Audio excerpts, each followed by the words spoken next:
এই আন্দোলনকে শান্তিপূর্ণ রাখতে পারেন, যদি আপনারা আন্দোলনকে গান্ধীজির অহিংস পথ অবলম্বনের মধ্য দিয়ে এই আন্দোলনকে যদি আমরা বৃহত্তর স্তরে নিয়ে যেতে পারি,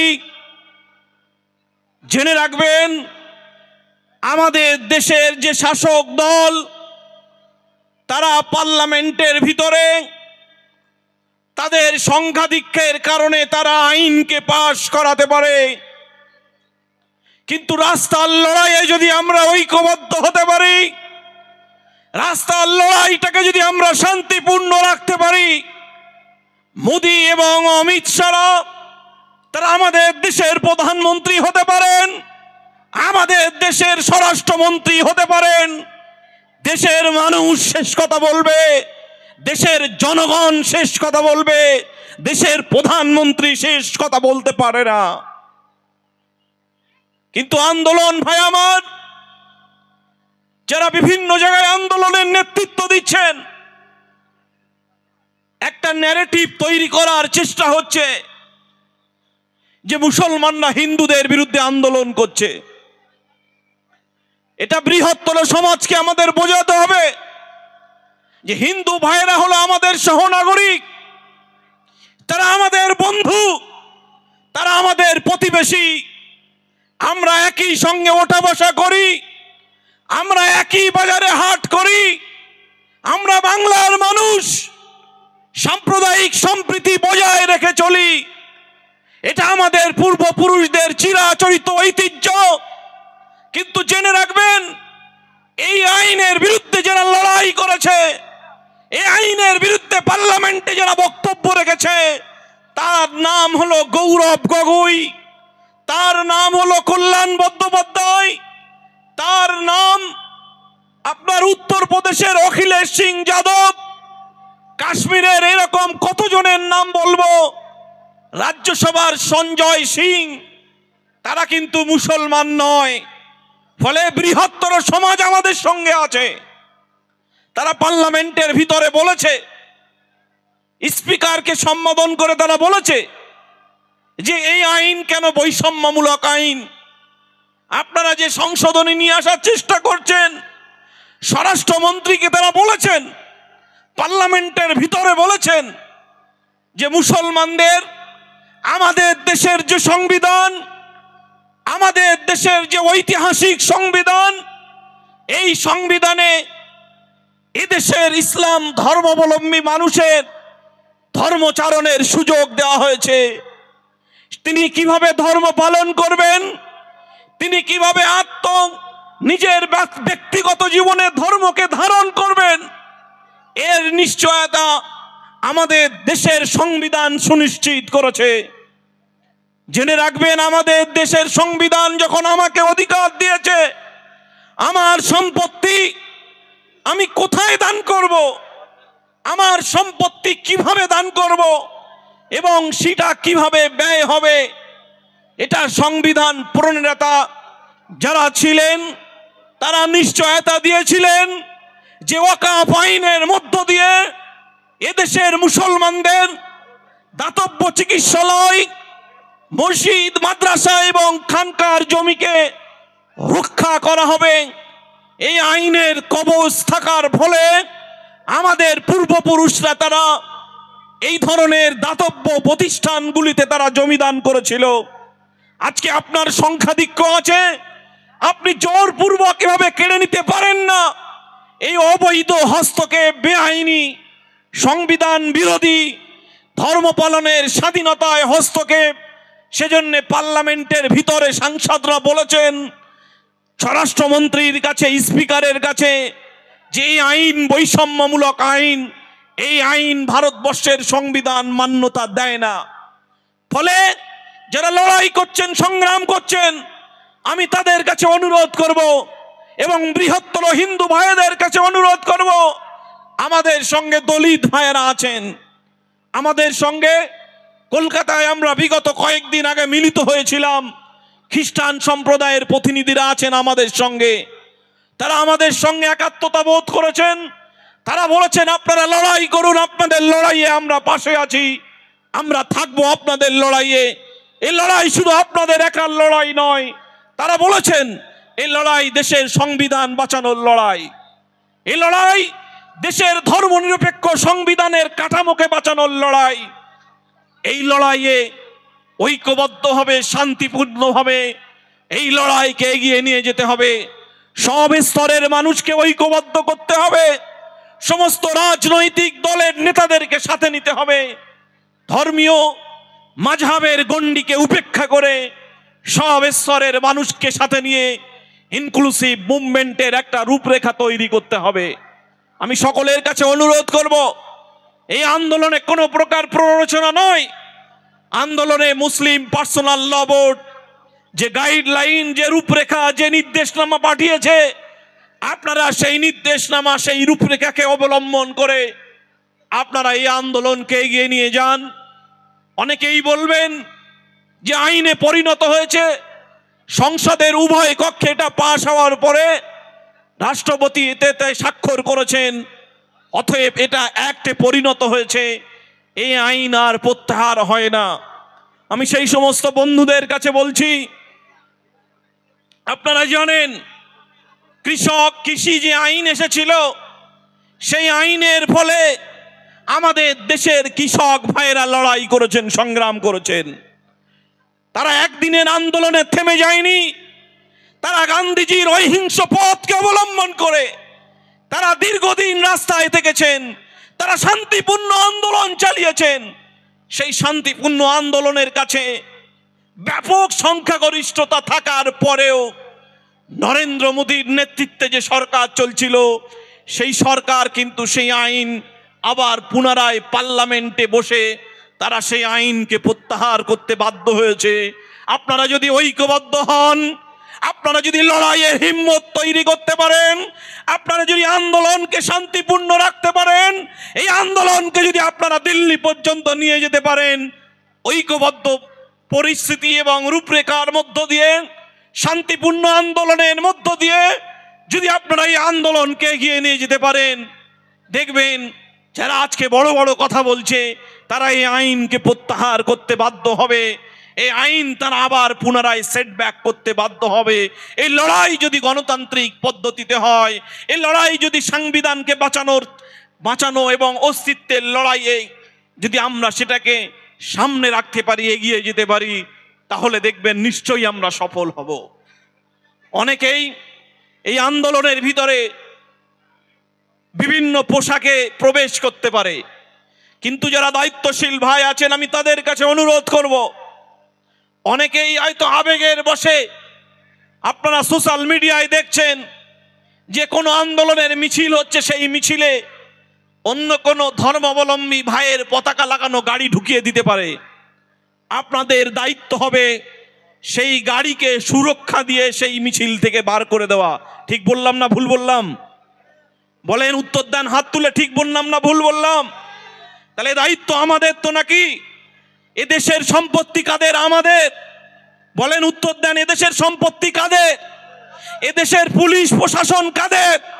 তাহলে এদেশের পুলিশ প্রশাসনকে বাঁচানোর দায়িত্ব আমাদের, এদেশের সম্পত্তি বাঁচানোর দায়িত্ব আমাদের, এদেশের সম্পত্তি রক্ষার দায়িত্ব আমাদের, এদেশের সাম্প্রদায়িক সম্প্রীতি বজায় রাখার দায়িত্ব আমাদের। কারণ এদেশ যখন ইংরেজদের কবলে পড়েছিল, যারা 200 বছরের ইংরেজ শাসন দেখেছেন, যারা ইতিহাস পড়েছেন, আজকে যারা দেশে শাসন ক্ষমতা এসেছে, যারা দেশের মসনদে বসেছে, জেনে রাখবেন সেদিন কিন্তু তারা তাদের দালালি করেছিল, তাদের কাছে মুচলেখা দিয়েছিল। কিন্তু আমরা যারা আজকে এখানে রাজপথে বসে আছি, আমাদের উত্তরসূরিরা সেদিন কিন্তু মুচলেখা লিখে দেয়নি, সেদিন কিন্তু কাপুরুষের ভূমিকা পালন করেনি। ইংরেজদের 200 বছরের সেই অপশাসন থেকে মুক্ত করার জন্য আমাদের পূর্বপুরুষরা লড়াই করেছে। মাওলানা আবুল কালাম আজাদ খিলাফত আন্দোলনের মুভমেন্টের নেতৃত্ব দিয়েছেন। গান্ধীজির মতো ব্যক্তিত্ব যারা খেলাফত আন্দোলনকে সমর্থন করে মাওলানা আবুল কালাম আজাদের সঙ্গে তারা নেতৃত্ব দিয়েছেন, আমরা তাদের উত্তরসূরি। তারা দেশকে ধ্বংসের দিকে নিয়ে যেতে পারে, কিন্তু আমরা মনে করি আমরা দায়িত্বশীল নাগরিক, আমরা সংবিধানকে বাঁচানোর জন্যে লড়াই করব, সংগ্রাম করব, দেশের আইন, দেশের গণতান্ত্রিক কাঠামোকে সম্মান জানিয়ে। তারা আইনকে বুড়ো আঙুল দেখিয়ে বিভিন্ন প্ররোচনামূলক, বিদ্বেষমূলক ভাষণ দিতে পারে, কিন্তু আমরা মনে করি আমরা দায়িত্বশীল নাগরিক, আমরা দেশের আইনকে সম্মান করি, শ্রদ্ধা করি, আমরা আইনের পক্ষে কথা বলবো। এই আইনে কোন কোন জায়গায় ত্রুটি আছে আমরা সেই বিষয়ে কথা বলবো। সোশ্যাল মিডিয়াতে আমাদের যুবকরা কথা বলবে, কাউন্টার ন্যারেটিভ তৈরি করবে। অহেতুক আমাদের বক্তব্যে কোনো প্রকার প্ররোচনা যেন না থাকে। কোথায় কোথায় এই আইনের ত্রুটি আছে আমাদের যুবকরা সেই বিষয়গুলো তুলে ধরবে। আপনারা জানেন এই আইনে বলা হয়েছে যে ওয়াকফ বোর্ড পরিচালনার জন্যে অমুসলিম ভাইদেরকে অন্তর্ভুক্তর কথা বলা হয়েছে। আমরা বলছি না আমাদের বৃহত্তর হিন্দু সমাজের মানুষের তাদের মন্দির আছে, আমরা এটা দাবি করিনি যে মন্দির পরিচালনার জন্য কোনো ইমাম সাহেবকে সেখানে প্রবেশ করাতে হবে, তার কমিটির দায়িত্ব তিনি পাবেন, সেখানে তাকে অবৈধ হস্তক্ষেপ দিতে হবে, এটা আমরা বলিনি। যারা বলছে এক দেশ এক আইন, যারা বলছে সবকা সাথ সবকা বিকাশ, তাহলে মন্দির পরিচালনার জন্য যেমন অন্য সম্প্রদায়ের মানুষের প্রয়োজন হয় না, তাহলে মসজিদ, মাদ্রাসা, ঈদগাহ, খানকা পরিচালনার জন্য কেন অন্য সম্প্রদায়ের মানুষের অবৈধ হস্তক্ষেপ হবে? এটা আমাদের সংবিধান আমাদেরকে প্রোটেকশন দিয়েছে, তাই আমরা দাবি জানাচ্ছি এটা অবৈধ হস্তক্ষেপ, এটা সংবিধান বিরোধী, আর্টিকেলের বিভিন্ন ধারাগুলো এটা লঙ্ঘন করছে, তাই আমরা বলছি এটা অ্যান্টি কনস্টিটিউশন ল। একদিকে আমাদের আইনজ্ঞ যারা আছেন, অল ইন্ডিয়া মুসলিম পার্সোনাল ল বোর্ডের যারা নেতৃত্ব আছেন, তারা সুপ্রিম কোর্টে আইনি লড়াই লড়বেন, একদিকে তারা আইনি লড়াই লড়বেন, পাশাপাশি আমরা যারা সাধারণ নাগরিক, আমরা যারা খেটে খাওয়া মানুষ, আমরা থাকবো রাস্তার লড়াইয়ে। থাকবেন তো আপনারা রাস্তার লড়াইয়ে? আন্দোলন শান্তিপূর্ণ হবে না অশান্তিপূর্ণ হবে? আন্দোলন হবে শান্তিপূর্ণ। এই এলাকার সাম্প্রদায়িক সম্প্রীতি বজায় রাখার দায়িত্ব প্রত্যেকের। এলাকার সমস্ত রাজনৈতিক দলের যেমন দায়িত্ব আছে, এলাকার যারা বিশিষ্ট সুধীজন আছেন আপনাদেরও তো আমি মনে করি নৈতিক দায়িত্ব এই আন্দোলনের পাশে দাঁড়ানো। এই আন্দোলন যেন কোনোভাবেই ডিস্ট্রাক্ট না হয়, আপনাদেরকে খেয়াল রাখতে হবে, নজর রাখতে হবে। জেনে রাখবেন এ লড়াই দেশ বাঁচানোর লড়াই, জেনে রাখবেন এই লড়াই সংবিধান বাঁচানোর লড়াই। আপনারা জানেন এই আইনে বলা হয়েছে, এই আইনে বলা হয়েছে এবং পার্লামেন্টের ভিতরে স্বরাষ্ট্রমন্ত্রী এবং দেশের সংখ্যালঘু উন্নয়ন মন্ত্রী কিরেন রিজিজু বলছেন যে মিথ্যাভাবে তারা তথ্য উপস্থাপন করছেন যে ট্রাইব্যুনালের কোনো বিষয় নাকি আপনার চেঞ্জ করা যায় না, সেটাকে কোর্টগুলোতে আপিল করা যায় না। সম্পূর্ণ মিথ্যা বানোয়াট গল্প তারা পার্লামেন্টে তথ্য পরিবেশন করছেন। গদি মিডিয়া যারা বিরোধী সাংসদরা তারা যে বক্তব্য রাখছেন, আগের আইনে ওয়াকফ আইন কি ছিল, কেন সংবিধান বিরোধী, গদি মিডিয়া তাদের বক্তব্যকে তুলে ধরছে না। তাই গদি মিডিয়ার উপরে আমাদের নির্ভরশীল হলে হবে না, আমাদের যুবকদেরকে তৈরি হতে হবে, আমাদের যুবকদেরকে দায়িত্ব নিতে হবে। কোন কোন জায়গায় এই আইনে কোন কোন ধারায় আমরা সংবিধান বিরোধী বলছি, এগুলো আপনাদের বুঝতে হবে, এগুলো আপনাদের দায়িত্ব নিতে হবে। কারণ আমরা মনে করি আমাদের দেশের সংবিধান আমাদেরকে প্রোটেকশন দিয়েছিল বলেই আমাদের পূর্বপুরুষরা এভাবে তাদের জমিনকে ওয়াকফ করেছিল। আর যিনি ওয়াকফ করেন আল্লাহর হস্তে তাকে বলা হয় ওয়াকিফ। তাকে কি বলা হয়? ওয়াকিফ। এই ওয়াকিফের ওসিয়াত অনুযায়ী সেই সম্পত্তি পরিচালিত হয়। সেই সম্পত্তির মালিকানা কারো থাকে না, সেই মালিকানা থাকে আল্লাহর। যিনি পরিচালনা করেন তাকে বলা হয় মোতাওয়াল্লি বা ম্যানেজার। তাহলে সেই আইনে যখন যৌথ সংসদীয় কমিটি তারা বিভিন্ন রাজ্যে গিয়েছিল, অল ইন্ডিয়া মুসলিম পার্সোনাল ল বোর্ড থেকে শুরু করে বিভিন্ন সংখ্যালঘু সংগঠনগুলো এই যৌথ সংসদীয় কমিটির কাছে তাদের বক্তব্য পরিবেশন করেছে।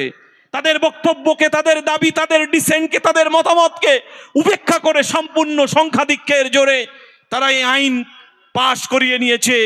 তাই আপনাদের কাছে আমি অনুরোধ করব, যারা বলছেন আইন হওয়ার পরেও আইন ফিরিয়ে নেওয়া যায় না, আমি তাদের কাছে তথ্য পরিবেশন করব। রিসেন্টলি কৃষি বিল প্রত্যাহার হয়েছে, কৃষি আইন প্রত্যাহার হয়েছে। তাই লড়াই করার মানসিকতা তৈরি করুন, হিম্মত তৈরি করুন।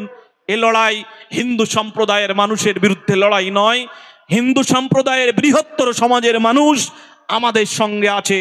এই লড়াই তারা আমাদের সঙ্গে লড়ছে। আমাদের রাজ্যের মাননীয় মুখ্যমন্ত্রী তিনিও বলেছেন, আমাদের রাজ্যের অনেকগুলো সাংসদ, বিরোধী দলের সাংসদ, শাসক দলের সাংসদরাও বলছেন ওয়াকফ আইনের বিরুদ্ধে। এবং আগামী 26 তারিখ যে ব্রিগেড প্যারেড গ্রাউন্ডে যে ঐতিহাসিক সভা হবে, যারা দেশের পার্লামেন্টে এই আইনের বিরুদ্ধে তাদের মতামত রেখেছেন, বিভিন্ন সাংসদরা তারা এই সভায় আসবেন, বিশিষ্ট গুণীজনরা আসবেন, অল ইন্ডিয়া মুসলিম পার্সোনাল ল বোর্ডের নেতৃত্বরা আসবেন, সারা বাংলা সংখ্যালঘু যুব ফেডারেশনের আমাদের শ্রদ্ধাভাজন সাধারণ সম্পাদক জনাব মাওলানা কামরুজ্জামান সাহেব তিনিও থাকবেন। তিনিও বলেছেন আপনাদের সামনে আজকের এই সভায় আসবেন। ফলে এলাকার প্রশাসনের কাছে আমি অনুরোধ করব, আপনারা মিছিলে সহযোগিতা করবেন। মিছিল যাতে, সভা সমিতিগুলো যাতে শান্তিপূর্ণ হয়, আপনাদের আপনাদের কাছে একান্ত সহযোগিতা কামনা করছি। এবং এলাকার রাজনৈতিক দল থেকে শুরু করে যারা শুভ বুদ্ধি সম্পন্ন মানুষ আছেন, এই আন্দোলনকে ইনক্লুসিভ আন্দোলন করতে হবে, ঐক্যবদ্ধ রূপরেখা তৈরি করে বৃহত্তর হিন্দু সমাজকেও আমাদেরকে সাথে নিয়ে, তারা আমাদের সঙ্গে আছেন, তাদেরকে সাথে নিয়ে এ লড়াই লড়তে হবে। ভারতবর্ষের সাম্প্রদায়িক সম্প্রীতিকে বাঁচানোর স্বার্থে আমরা যেমন আমাদের পূর্বপুরুষরা লড়াই করেছে, আগামী দিনে লড়াই করব, বর্তমানেও লড়াই করব। এটাই হবে আমাদের দৃঢ়পণ। এবং সেই আহ্বান জানিয়ে আপনারা আগামী 26 তারিখ ব্রিগেডে যাবেন তো নাকি? একটু হাত তুলে সম্মতি দেন, কারা কারা যাবেন? যাবেন তো ইনশাল্লাহ? আচ্ছা, ব্রিগেডে যাবেন, অশান্তি করতে যাবেন না, দাবি নিয়ে যাবেন? আপনাদের এখান থেকে যে স্লোগানগুলো থাকবে, নির্দিষ্ট গাড়ি করে যাবেন, যেখানে গাড়ি রাখার পার্কিং হবে নির্দিষ্ট জায়গায় আপনারা গাড়ি পার্কিং করবেন। প্রশাসনের বন্ধুরা থাকবে, যেভাবে আপনাদের পথ দেখাবে, দায়িত্ব নিয়ে আমাদের সেই সভাস্থলে পৌঁছাতে হবে। এবারে আপনারা এক একজন দায়িত্বশীল ভলেন্টিয়ারের ভূমিকা পালন করবেন। কোনো প্রশাসনের প্রয়োজন আমাদের হবে না। এ লড়াই আমাদের, এ দেশ আমাদের, এ সম্পদ আমাদের। হিন্দু ভাইদের দোকান, যে দোকানগুলো আছে, সেই দোকান মনে করি ওই দোকানগুলো আমাদের দোকান। ফলে সম্প্রীতি আমাদেরকে শেখাবেন না, সম্প্রীতির ময়দান আমরা তৈরি করি। যারা আমাদেরকে আজকে বিভিন্নভাবে দাগিয়ে দেওয়ার চেষ্টা করছে, সম্পূর্ণভাবে প্ররোচনা দেওয়ার চেষ্টা করছে, বিভিন্ন এলাকায় সভা সমিতি হচ্ছে, শান্তিপূর্ণ সভা হচ্ছে, কোনো অশান্তি নেই। একটা মিডিয়ায় প্রোপাগান্ডা দেওয়ার চেষ্টা চলছে যে অশান্তি হচ্ছে, না, কোনো অশান্তি হয় না। আমরা মনে করি সংখ্যালঘু মানুষ, এদেশের সংখ্যালঘু মানুষ সম্প্রীতি প্রেমী মানুষ, শান্তিপ্রিয় মানুষ। সেই কথা বলে লড়াইয়ের হিম্মত জানিয়ে আগামী দিনে দেশ বাঁচানোর লড়াইয়ে আপনাদেরকে আসতে হবে, হিম্মত রাখতে হবে এবং দায়িত্বশীল ভূমিকা পালন করতে হবে। কোনো জায়গায় কোনো প্রকার গুজব যাতে না রটে, এটা আপনাদের দেখভাল করার দায়িত্ব। আপনারা জানেন বিভিন্ন জায়গায় যে মন্দিরগুলো আছে, প্রয়োজনে মন্দিরগুলো পাহারা দেবেন। ওই মন্দিরগুলো পাহারা দেওয়ার দায়িত্ব আমাদের। জেনে রাখবেন, এটা আমাদের ইসলাম শিখিয়েছে। যেখানে আমরা সংখ্যাগুরু, যেখানে আমাদের যারা অন্য ধর্মাবলম্বী মানুষ, যারা যদি আমাদের প্রতিবেশী হয়, তাদের দেখভালের দায়িত্ব আমাদের, এটা ইসলাম শিখিয়েছে।